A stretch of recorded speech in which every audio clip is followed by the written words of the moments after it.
বিশ্বনবী মুহাম্মদুর রাসূলুল্লাহ সাল্লাল্লাহু আলাইহি ওয়াসাল্লাম তিনি ডাক দিয়া বলেন, হযরত আয়েশা রাদিয়াল্লাহু তাআলা আনহাকে ডাক দিয়া বলেন, ওগো আয়েশা, হাসরের ময়দানটা এমন একটা কঠিন ময়দান হবে যে ময়দানের মধ্যে মানুষের পরনের মধ্যে কোনো কাপড় থাকবে না।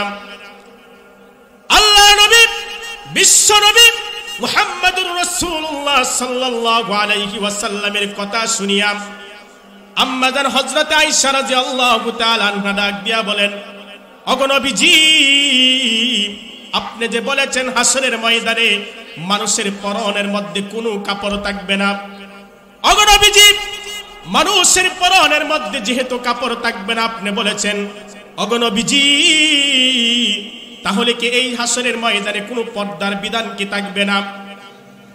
আল্লাহ নবী বিশ্ব নবী মুহাম্মদুর রাসূলুল্লাহ সাল্লাল্লাহু আলাইহি ওয়াসাল্লাম ডাক দিয়া বলেন, ওগো আয়েশা, হাসরের ময়দানে কাপড় থাকবে কিনা, পর্দার বিধানের কথা তুমি বলছো। ওগো আয়েশা, হাসরের ময়দানটা এমন একটা কঠিন ময়দান হবে যে ময়দানের মধ্যে সকল পয়গম্বর পর্যন্ত ইয়া নাফসি ইয়া নাফসি বলতে থাকবে, একমাত্র আমি নবীজি বলবো ইয়া হাবিলি উম্মতি। অনেক কঠিন একটা ময়দান হবে। সে আল্লাহ তাআলা ডাক দিয়ে তিনি বলেন যে গোটা পৃথিবী আমি আল্লাহ তাআলা সৃষ্টি করেছি আমার 100% দয়া থেকে, 1% দয়া দিয়ে এই গোটা পৃথিবী আমি আল্লাহ তাআলা সৃষ্টি করেছি, আর 99% দয়াটুকু আমি আল্লাহ তাআলা আমার কুদরতের হাতের মধ্যে রেখে দিয়েছি। মুফাসসিরিনে কেরাম বলেন যে আল্লাহ তাআলা হাসরের ময়দানে মানুষদেরকে 4 ভাবে বিভক্ত করিয়া রব্বে করিম আল্লাহ তাআলা তিনি বান্দাদেরকে maaf করে দিবেন। হাসরের ময়দানে প্রথম শ্রেণী যাদের দেখা যায় আপনার আমলনামা ওজন দেওয়া হবে, আমলনামা যখন মিজানের পাল্লার মধ্যে রাখা হবে, মিজানের পাল্লার মধ্যে রাখার পরে প্রথম যাদের আমলনামা মিজানের পাল্লার মধ্যে রাখা হবে, রাখার পরে তাদের গুনার পাল্লাটা ভারী হয়ে যাবে। আল্লাহ তাআলা ফেরেশতাকে অর্ডার করবেন, ইনতালিকু বিআবদি ইলান নার। ও আমার ফেরেশতা, এই সকল বান্দা বান্দীদের আমলনামার পাল্লাটা দেখা যায় বদ আমলের পাল্লাটা ভারী হয়ে গিয়েছে, অর্থাৎ তারা গুনাহ করেছে, এই গুনার পাল্লাটা ভারী হয়ে গিয়েছে। এই কথা যখন আল্লাহ তাআলা বলবেন, ফেরেশতাকে অর্ডার করবেন, ও আমার ফেরেশতা, ইনতালিকু বিআবদি ইলান নার, তাদেরকে তোমরা জাহান্নামে নিয়ে যাও। ফেরেশতা যখন অর্ডার করবেন জাহান্নামে নিয়ে যাওয়ার জন্য, তখন এই প্রথম শ্রেণীর লোকেরা ডাক দিয়া বলবেন, মান সাফতা রাব্বি মান সাফতা রাব্বি, ওগো প্রভু তুমি সঠিক বিচার করো নাই। আল্লাহ তাআলা সেই দিন ডাক দিয়া বলবেন, ও আমার বান্দা বান্দি, আমি কিভাবে সঠিক বিচার করি নাই? রব্বে করিম যখন বলবেন আমি কিভাবে সঠিক বিচার করি নাই, তখন সেই সকল বান্দা বান্দিরা আল্লাহ তাআলার কাছে বলবেন, ওগো রব্বে করিম তুমি সঠিক বিচার করো নাই, এই জন্য বলেছি। এই দুনিয়াতে আলেম উলামাদের মুখের মধ্যে একটা আয়াত শুনেছিলাম, যে আয়াতের কথা বলা হয়েছিল, যে আয়াতের মধ্যে তোমার 2টা সিফতি নাম ছিল। এই আয়াতটা হলো বিসমিল্লাহির রহমানির রহিম। ওগো রব্বে করিম, এই আয়াতের মধ্যে আলেম উলামা তারা বলেছিল হাসরের ময়দানে মানুষ যখন পেরেশানি অবস্থা থাকবে, আর তাদের আমলনামা যখন মিজানের পাল্লার মধ্যে রাখা হবে, আর এই মিজানের পাল্লার মধ্যে রাখার পরে যাদের বদ আমলের পাল্লাটা ভারী হয়ে যাবে, ওগো রব্বে করিম তোমার এই সিফতি নাম একটা নাম হলো রহমান, আরেকটা নাম হলো রহিম। ওগো রব্বে করিম, জানতে চাই আজকে কি এই রহমান আর এই রহিমের দয়া কি আমাদের উপরে কি আসবে না?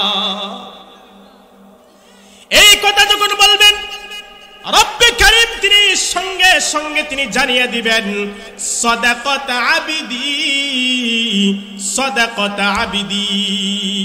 আল্লাহ তাআলা সঙ্গে সঙ্গে জানিয়ে দিবেন, বান্দা তুমি অবশ্যই অবশ্যই সত্য কথা বলে দিয়েছো।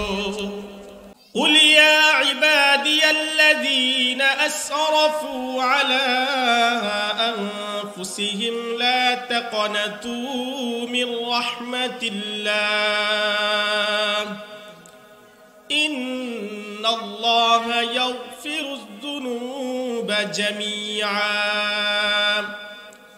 إنه هو الغفور الرحيم وقال رسول الله صلى الله عليه وسلم عن أسماء بنت يزيد قال سمعت رسول الله صلى الله عليه وسلم يقرأ يا عبادي الذين أسرفوا على أنفسهم لا تقنطوا من رحمة الله أو كما قال عليه الصلاة والسلام صلى الله وعلى محمد صلى الله وعليه وسلم صلى الله وعلى محمد صلى الله عليه وسلم رہے میرے مسکن ہوائے کعبہ رہے میرے مسکن ہوائے کعبہ دنے میرے مدفن دیار مدینہ صلی اللہ وعلی محمد صلی اللہ وعلیہ وسلم صلی اللہ وعلی محمد صلى الله وعليه وسلم بلغ العلا بكماله كشف الدجى بجماله حسنت جميع خصاله صلوا عليه وآله سلموا يا قوم بل صلوا على صدغنا من مصطفى ما جاء إلا رحمة للعالمين আল্লাহ পাকের কাছে লাখো কোটি শুকরিয়া জ্ঞাপন করি যে রব্বে করিম আমাদেরকে আজকে এই জান্নাতি বাগানে আসার এবং বসার মতন যে রব্বে করিম আমাদেরকে সুযোগ করে দিয়েছেন, সেই আল্লাহ তাআলার কাছে একবার মুসলমানিত্ব কণ্ঠ নিয়ে আমরা শুকরিয়া জ্ঞাপন করি আলহামদুলিল্লাহ। আল্লাহ তাআলার বড় মেহেরবান যে রব্বে করিম আমাদেরকে আজকে আসার এবং বসার মতন তৌফিক দিয়েছেন। আল্লাহ যদি সুযোগ আমাদেরকে না দিতেন তাহলে আমরা আসতে পারতাম? যে আল্লাহ রব্বে করিম আমাদেরকে সুযোগ দিয়েছেন, দেখার মতন চক্ষু দিয়েছেন, কথা বলার মতন এমন শক্তি দিয়েছেন, হাঁটার মতন এমন পা দিয়েছেন, এত নিয়ামতের শুকরিয়া জ্ঞাপন যদি আমরা সারা জীবন যদি পার করে দেই, এই নিয়ামতের শুকরিয়ার মধ্যে একটা হাতির শুকরিয়া আদায় করে আমরা কোনোদিন শেষ করতে পারবো? কোনোদিন শেষ করতে পারবো না। আল্লামা শেখ সাদী রাহিমাহুল্লাহ তিনি তিনার ভাষায় বলেন, अगर शुक्र हकता बरूज शुमार, अगर शुक्र हकता बरूज शुमार, गुजारी नबाशत एके अज हजार। আল্লামা শেখ সাদী রাহিমাহুল্লাহ তিনি ডাক দিয়া বলেন, ও পৃথিবীর মানুষ, আল্লাহ তাআলা তোমাদেরকে যে নিয়ামত দিয়েছেন, আমাদেরকে আল্লাহ তাআলা যে নিয়ামতটুকু দিয়েছেন, এই 3.5 হাত দেহর মধ্যে একটা হাতের শুকরিয়া যদি বান্দা একদিন নয়, 2 দিন নয়, 1 সপ্তাহ নয়, 1 মাস নয়, 1 বছর নয়, সারা জীবনও যদি বান্দা নিয়ামতের শুকরিয়া, একটা হাতের নিয়ামতের শুকরিয়া যদি বান্দা একদিন নয়, 1 সপ্তাহ নয়, 1 মাস নয়, 1 বছর নয়, সারা জীবনও যদি পার করে দেয়, আল্লাহর দেওয়া কি তো একটা হাতের শুকরিয়া বান্দা করে কোনোদিন শেষ করতে পারবে না। পারবে? কোনোদিন পারবে না। আল্লাহ এত অফুরন্ত নিয়ামত আল্লাহ তাআলা আমাদেরকে দিয়েছেন, এই জন্য আমরা সবাই বলি আলহামদুলিল্লাহ। বলতেছিলাম যে আল্লাহ তাআলা আমাদেরকে এত অফুরন্ত নিয়ামত দিয়ে তিনি আমাদের প্রতি রহম করেছেন যে রব্বে কারীমের শুকরিয়া জ্ঞাপন যদি সারা জীবন যদি করি, এরপরেও একটা হাতের শুকরিয়া করে আমরা কোনোদিন শেষ করতে পারবো না। এই আল্লাহ তাআলা বান্দার প্রতি কেমন রহম করেছেন, আল্লাহ তাআলা কত বড় তিনি দয়াবান। সেই রব্বে কারীম নবী মুহাম্মদুর রাসূলুল্লাহ সাল্লাল্লাহু আলাইহি ওয়াসাল্লাম বলেন যে আল্লাহ তাআলার দয়া হলেন 100 কয়শত 100 দয়া। আর এই 100 দয়া থেকে আল্লাহ তাআলা গোটা পৃথিবীকে সৃষ্টি করেছেন 1% দয়া দিয়ে। কয় পার্সেন্ট দয়া দিয়ে? 1% দয়া দিয়ে আল্লাহ তাআলা এই গোটা পৃথিবী তিনি সৃষ্টি করেছেন। আর 99% দয়াটুকু আল্লাহ তাআলা নিজের কুদরতি হাতের মধ্যে তিনি রেখে দিয়েছেন। সুবহানাল্লাহ, নিজের কুদরতি হাতের মধ্যে তিনি রেখে দিয়েছেন। তাহলে 1% দয়া দিয়ে দেখেন যে আল্লাহ তাআলা একজন সন্তানের প্রতি আপনার মাতা পিতার কত কদর, কত মায়া মমতা। একটা হিংস্র প্রাণী তাদের সন্তানের প্রতি কত দয়া মায়া, কিন্তু দয়াটুকু কয় পার্সেন্ট? 1% দয়া দিয়ে গোটা পৃথিবীকে আল্লাহ তাআলা সৃষ্টি করেছেন। আর 99% দয়াটুকু আল্লাহ তাআলা তিনি তিনার কুদরতের হাতের মধ্যে রেখে দিয়েছেন, যে দয়াটুকু তিনি দেখা যায় কিয়ামতের ময়দানে বান্দার জন্য বহি প্রকাশ করবেন। সুবহানাল্লাহ। হাসরের ময়দানে মানুষ অত্যন্ত পেরেশানি অবস্থায় থাকবে।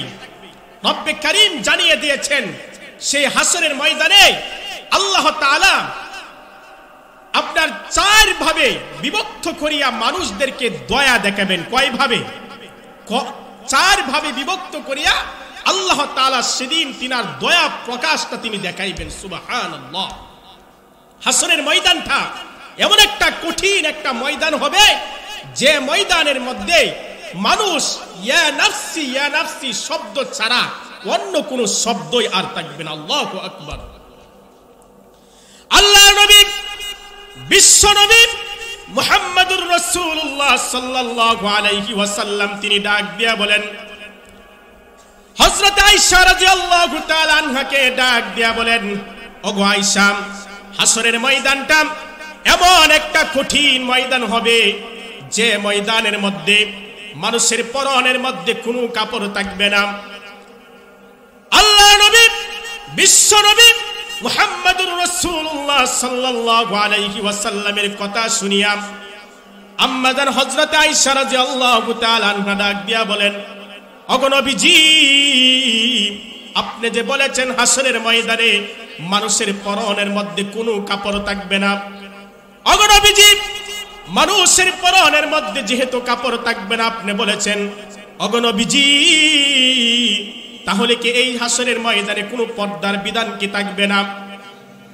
আল্লাহ নবী বিশ্ব নবী মুহাম্মদুর রাসূলুল্লাহ সাল্লাল্লাহু আলাইহি ওয়াসাল্লাম ডাক দিয়া বলেন, ওগো আয়েশা, হাসরের ময়দানে কাপড় থাকবে কিনা?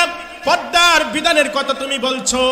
ওগো আয়েশা, হাসরের ময়দানটা এমন একটা কঠিন ময়দান হবে যে ময়দানের মধ্যে সকল পয়গম্বর পর্যন্ত ইয়া নফসি ইয়া নফসি বলতে থাকবে, একমাত্র আমি নবীজি বলবো ইয়া হাবিলি উম্মতি। অনেক কঠিন একটা ময়দান হবে। সেই আল্লাহ তাআলা ডাক দিয়ে তিনি বলেন যে গোটা পৃথিবী আমি আল্লাহ তাআলা সৃষ্টি করেছি আমার 100% দয়া থেকে, 1% দয়া দিয়ে এই গোটা পৃথিবী আমি আল্লাহ তাআলা সৃষ্টি করেছি। আর 99% দয়াটুকু আমি আল্লাহ তাআলা আমার কুদরতের হাতের মধ্যে রেখে দিয়েছি।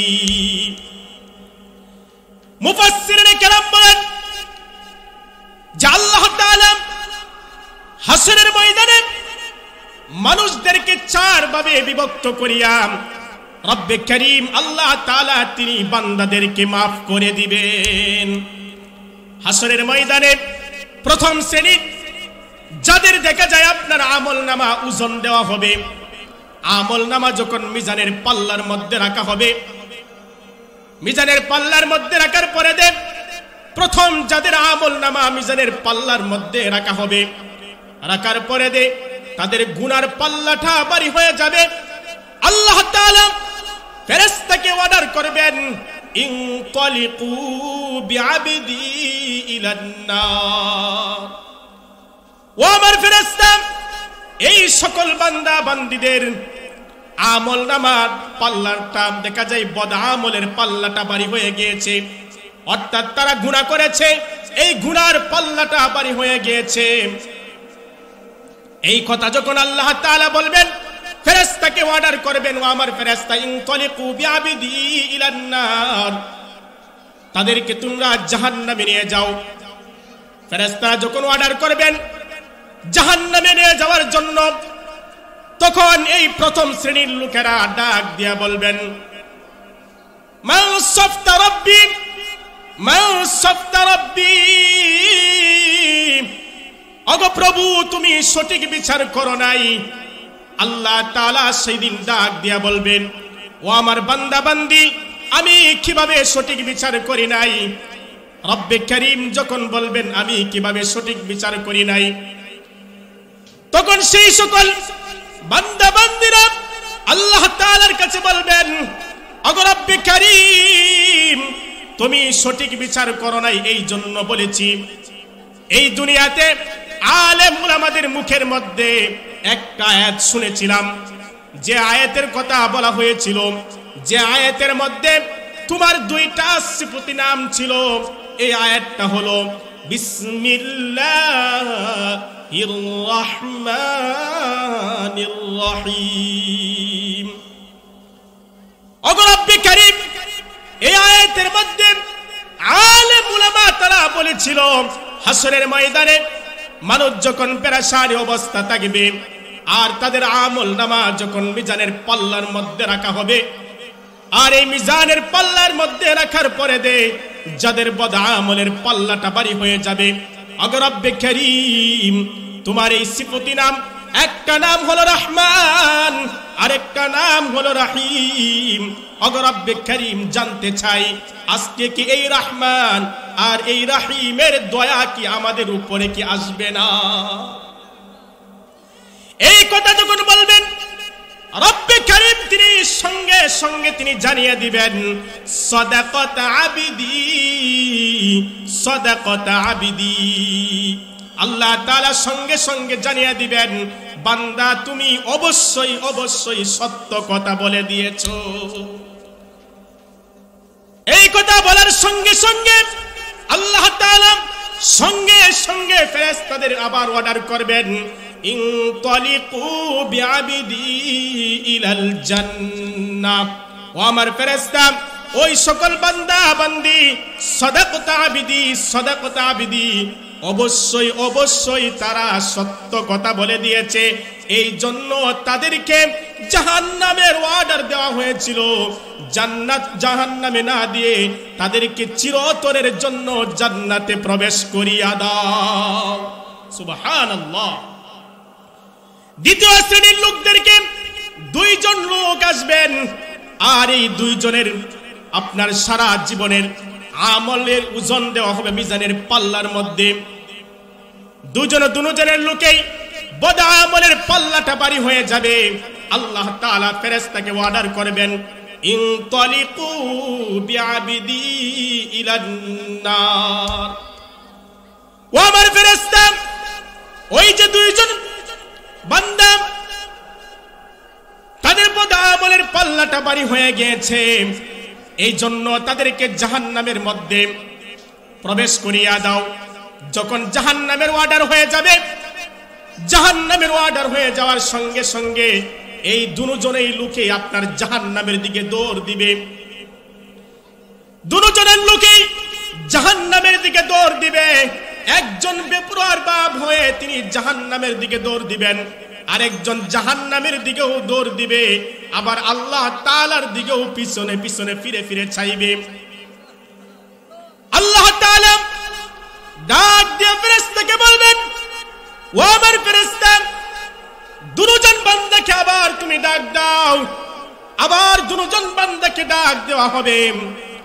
রব্বে কারীম জিজ্ঞাসা করবেন, যে ব্যক্তি পিছনের দিকে তাকায় না, একদম জাহান্নামের দিকে দৌড় দিয়ে যাবে, এই ব্যক্তিকে ডাকা হবে যে তুমি জাহান্নামের দিকে একদম বেপরোয়ার বাপ হয়ে তুমি জাহান্নামের দিকে দৌড়ে যাচ্ছ, কারণটা কি? লোকটা ডাক দিয়া বলবেন, রব্বে কারীম, আমার উপরে যে অর্ডার হয়েছে গো রব্বে কারীম, আমি মনে করি যদি আমি জাহান্নামের দিকে এইভাবে দৌড় দিয়ে যদি আমি না যাই, মনে হয় আমার মনের আশঙ্কা আরো বেশি আযাবের অর্ডার নাকি আমার উপরে হয়ে যায়। দ্বিতীয় ব্যক্তিকে জিজ্ঞাসা করা হবে, তুমি জাহান্নামের দিকে দৌড় দাও, আবার তুমি আমার দিকে ফিরে ফিরে চাও, কারণটা কি? লোকটা ডাক দিয়া বলবেন, রব্বে কারীম, আমি জাহান্নামের দিকেও দৌড় দিয়ে যাই, আবার আপনার দিকেও আমি ফিরে ফিরে চাই, কারণ একটাই, এই দুনিয়াতে থাকতে আলেম উলামাদের মুখের জবান থেকে শুনেছিলাম একটা আয়াত। এই আয়াতটা হলো, قل يا عبادي الذين أسرفوا على أنفسهم لا تقنطوا من رحمة الله إن الله يغفر الذنوب جميعا। أقول رب كريم، এই আয়াতের মধ্যে তুমি বলে দিয়েছিলাম, হে দুনিয়ার মানুষ, তোমরা নিজেদের নফসের উপরে যতই জুলুম করো না কেন, যতই ফাহশা অত্যাচার করো না কেন, আমি আল্লাহ তাআলার দয়া থেকে তোমরা নৈরাশ হইও না। ওগো রব্বে কারীম, এই আয়াতের কথা আমার স্মরণ হয়ে গেল, তুমি তো বলে দিয়েছিলা তোমার রহমত থেকে, তোমার দয়া থেকে যেন নৈরাশ না হই, এই জন্য আমি তোমার দয়ার আশা করি। এই কথা যখন বলবেন, বলার সঙ্গে সঙ্গে আল্লাহ তাআলা আবার ফেরেশতাকে অর্ডার করবেন, ইনতালিকু বিআবিদি ইলাল জান্নাহ। ও আমার ফেরেশতা, এই দুইজন বান্দাদেরকেও তুমি জাহান্নামে দাখিল করে দাও, জান্নাতে দাখিল করে দাও। এই দুজন বান্দাকে আল্লাহ তাআলা জান্নাতে প্রবেশ করার অনুমতি দিয়ে দিবেন। সুবহানাল্লাহ। তৃতীয় শ্রেণীর লোক, তাদেরও আপনার সারা জীবনের আমল নামার পাল্লাটা যখন দাঁড় করানো হবে, আবার দেখা দিবে যে আপনার তাদের বদ আমলের পাল্লাটা ভারী হয়ে যাবে। বদ আমলের পাল্লা যখন ভারী হয়ে যাবে, আল্লাহ তাআলার পক্ষ থেকে আবারও একই অর্ডার হয়ে যাবে, ইনতালিকু বিআবিদি ইলান নার, ইনতালিকু বিআবিদি ইলান নার। আল্লাহ তাআলা বলবেন, ও আমার ফেরেশতা, এই বান্দাদেরকে জাহান্নামে প্রবেশ করিয়া দাও। জাহান্নামে প্রবেশ করার অনুমতি যখন দিবেন, তখন আপনার এই সকল বান্দা বান্দির আপনার জবানটুকু আল্লাহ তাআলা বন্ধ করে দিবেন।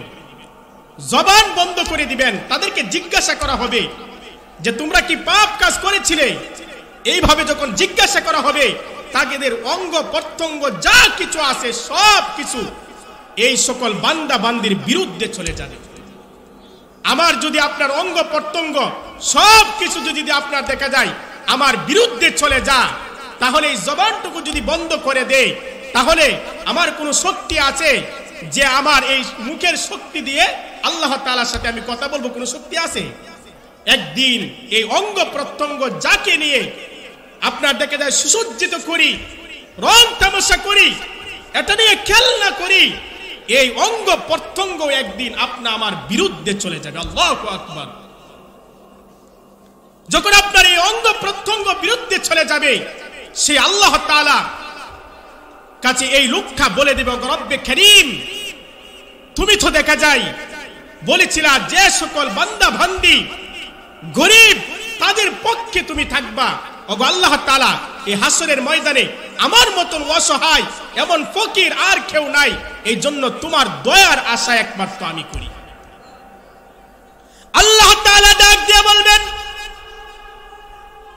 যে সকল বান্দা বান্দি আমি আল্লাহ তাআলার উপরে তাওয়াক্কুল নিয়ে অটল অবিচল থাকবে, আর আমি আল্লাহ তাআলা যেহেতু ওয়াদা করেছিলাম যে গরিব মিসকিনদের পক্ষে আমি আল্লাহ তাআলা থাকবো, সে আল্লাহ তাআলা সঙ্গে সঙ্গে আবার অর্ডার করে দিবেন ফেরেশতাকে, ইনতালিকু বিআবিদি ইলাল জান্নাহ, ও আমার ফেরেশতা এই সকল বান্দা বান্দীদেরকে তোমরা জান্নাতে প্রবেশ করিয়া দাও। কয় শ্রেণীর লোক গেল? 3 শ্রেণী। 4 নাম্বার, 4 নাম্বার, একজন লোক আপনার দেখা যায় জান্নাতে যাওয়ার জন্য মাত্র একটা নেকির প্রয়োজন। কয়টা নেকি? তার আমল নামা যখন আপনার মিজানের পাল্লার মধ্যে যখন রাখা হবে, তার আমলের গাঁটটি মাত্র একটা নেকি। কয়টা?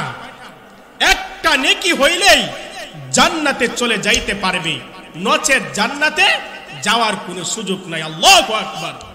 নেকি কয়টা? একটা নেকি।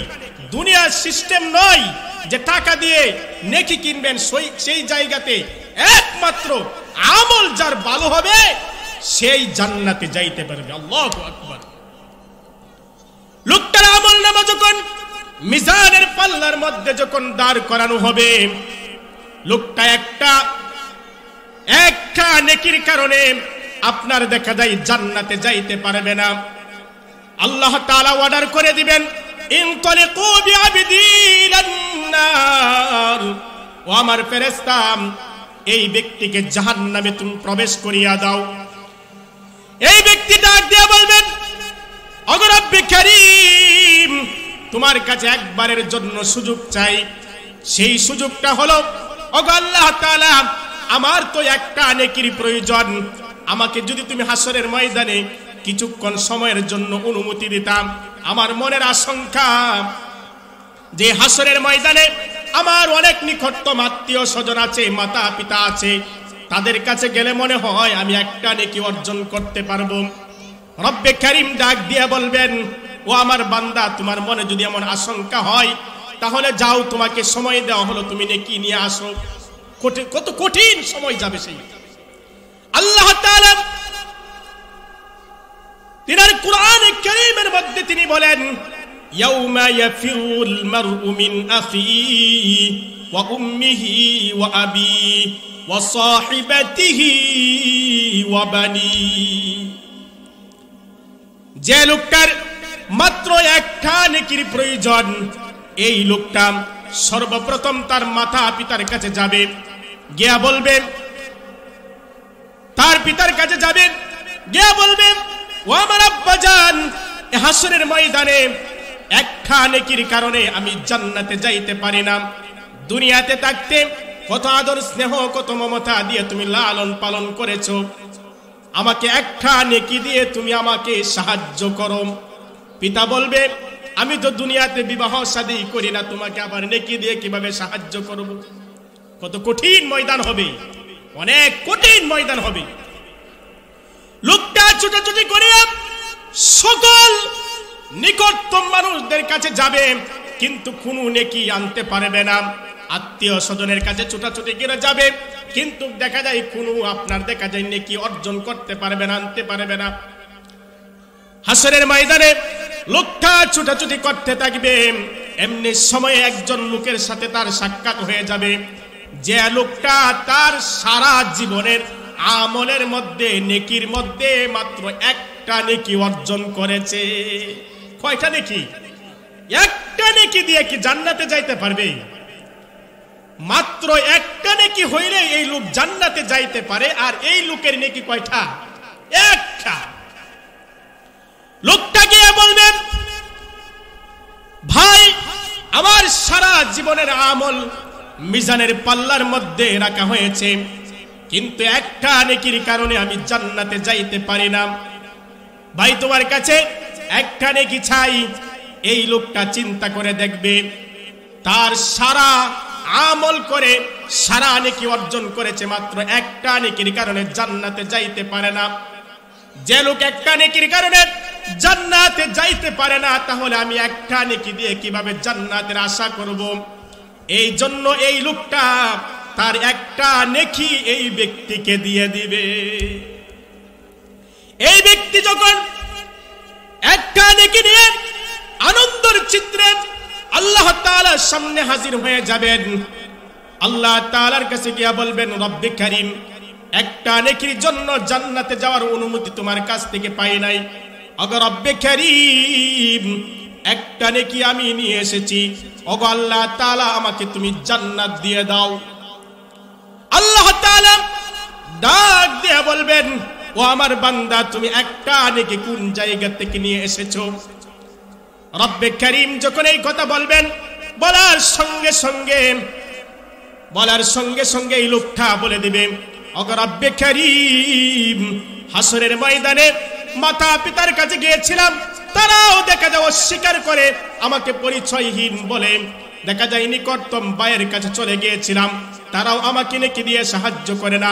যত আত্মীয় স্বজন আছে তাদের সবার কাছে গিয়েছি, কাউ আমাকে একটা নেকি দিয়ে সাহায্য করে না। ওগো রব্বে কারীম, হাসরের ময়দানে এমন একটা লোকের সাথে আমার দেখা হয়ে গেল, যে লোকটার সারা জীবনের নেকির মধ্যে মাত্র একটা নেকি অর্জন করেছে। রব্বে কারীম ডাক দিয়ে বলবেন, লোকটা ডাক দিয়ে বলবেন, ওগো আল্লাহ তাআলা, যে লোকটার মাত্র সারা জীবনের মধ্যে একটা নেকি অর্জন করেছে, এই লোকটাই আমাকে একটা নেকি দিয়ে সাহায্য করেছে। আল্লাহ তাআলা ডাক দিয়ে বলবেন, যে লোকটা তোমাকে একটা নেকি দিয়ে সাহায্য করেছে, সেই লোকটাকে নিয়ে আসো। এই লোকটাকে আনা হবে। আনার সঙ্গে সঙ্গে রব্বে কারীম তিনি বলবেন যে আমি আল্লাহ তাআলার সিফত হলো দয়ার সিফত, আর যেহেতু এই বান্দা তোমাকে একটা নেকি দিয়ে তোমার উপরে দয়া করে ইনসাফ করেছে, যে সকল বান্দা বান্দি দুনিয়ার মানুষের প্রতি, দুনিয়ার সৃষ্টির প্রতি দয়া দেখাবে, আমি রব্বে কারীম তার প্রতি দয়া দেখাবো। ও আমার বান্দা, যেহেতু তোমাকে এই বান্দা তোমাকে একটা নেকি দিয়ে সাহায্য করেছে, দয়া দেখিয়েছে, এই জন্য তুমি একা নয়, তোমার এই ভাইকে নিয়ে তুমি জান্নাতে প্রবেশ করো। তাহলে আমরা এই জায়গা থেকে বুঝতে পারলাম কি, যে আপনার এই দুনিয়াতে মানুষের প্রতি দয়া দেখাইতে হবে। কি দেখাইতে হবে? দয়া দেখাইতে হবে। আপনাদের এই মাদ্রাসার মাহফিল, এই মাদ্রাসাগুলো হলো জান্নাতের বাগান। এই মাদ্রাসা কি? জান্নাতের বাগান। এই মাদ্রাসা, এই কুরআন শিক্ষা অনেক গুরুত্বপূর্ণ একটা শিক্ষা।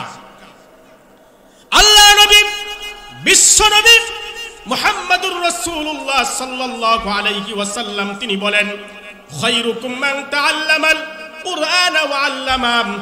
এই দুনিয়াতে সবচাইতে শ্রেষ্ঠ মানুষ কারা? এই দুনিয়াতে শ্রেষ্ঠ মানুষ কারা সবচাইতে? আমরা তো মনে করি যারা দেখা যায় বড় বড় পদ নিতে পারে, দেখা যায় আপনার টাকা পয়সার মালিক হয়, তারাই শ্রেষ্ঠ হয়ে যায়। না, তারা শ্রেষ্ঠ নয়। আল্লাহর নবী বলেন তারাই হলো সবচাইতে শ্রেষ্ঠ, আল্লাহর কাছে সবচাইতে তারা প্রিয়। নবীজির ভাষায় বলেন খায়রুকুম মান তাআল্লামাল কুরআনা ওয়া আল্লামা। আল্লাহর নবী ডাক দিয়ে বলেন যে এই পৃথিবীর মধ্যে সবচাইতে শ্রেষ্ঠ মানুষ হলো তারা যারা নিজেরা কুরআন শিক্ষা করে আর অন্যদেরকে শিক্ষা দেয়। সুবহানাল্লাহ, তারাই হলো দেখা যায় শ্রেষ্ঠ মানুষ। এই কুরআন এমন একটা কুরআন যে কুরআন এই পৃথিবীর সব কিছুর জন্য সমাধান রাখে। আল্লাহু আকবার। এই কুরআন পড়লেও সব, আপনার চোখে দেখলেও সব। আল্লাহু আকবার। এই কুরআন এমন একটা কিতাব, এই পৃথিবীর মধ্যে যত বই পুস্তক আছে সব কিছুর মধ্যে আপনার সন্দেহের অবকাশ আছে। কোনো দেখা যায় আপনার কেউ বলতে পারবে না যে এই কিতাবের মধ্যে, এই বইয়ের মধ্যে সন্দেহ নাই। আর কুরআন এমন একটা কিতাব যার কিতাবের মধ্যে আপনার দেখা যায় কোনো সন্দেহ নাই। আল্লাহু আকবার। রব্বে কারীম জানিয়ে দিয়েছেন আলিফ লাম মিম যালিকাল কিতাবু লা রাইবা ফি হুদাল লিল মুত্তাকিন। আল্লাহ তাআলা সূরাতুল বাকারার মধ্যে তিনি জানিয়ে দিয়েছেন এই কুরআন কেমন কুরআন।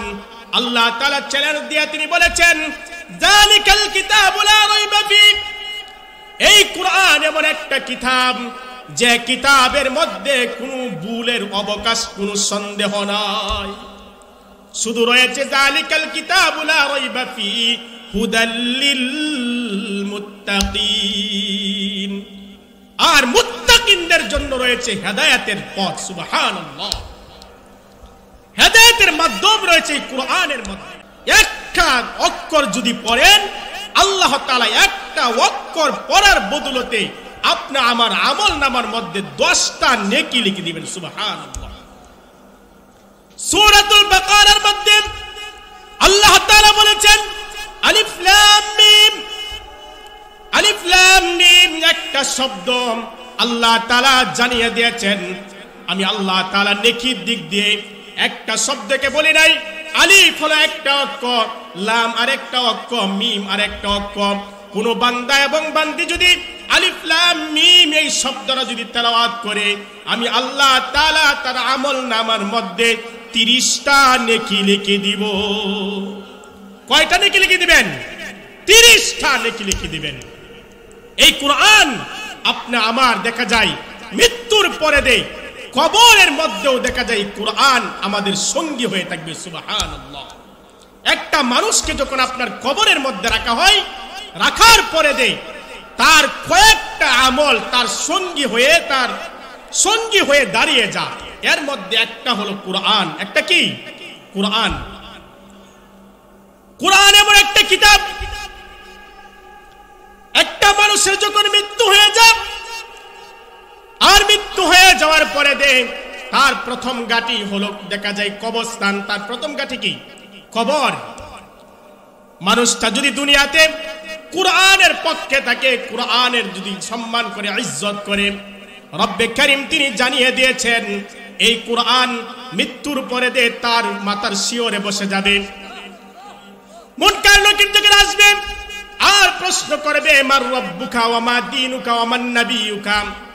এইভাবে যখন আপনার প্রশ্ন করতে থাকবে, তখন কুরআন শরীফ প্রত্যেকটা প্রশ্নের জবাবটুকু দিয়ে দিবে। ফেরেশতা ডাক দিয়ে বলবেন ওগো রব্বে কারীম, যে লোকটা মৃত্যুবরণ করেছে, ওগো আল্লাহ তাআলা, তাকে আমরা প্রশ্ন করি কিন্তু লোকটা জবাব দেয় না। জবাব তো দে কুরআন শরীফ। ফেরেশতা ডাক দিয়ে বলবে ওগো রব্বে কারীম, এই কুরআন কতক্ষণ পর্যন্ত তার পাশে থাকবে? আল্লাহ তাআলা জানিয়ে দিবেন এই কুরআন ততক্ষণ পর্যন্তই থাকবে যতক্ষণ পর্যন্ত এই ব্যক্তির ব্যাপারে জান্নাতের ফয়সালা না হবে, ততক্ষণ পর্যন্ত কুরআনও তাকে ছেড়ে যাবে না। সুবহানাল্লাহ।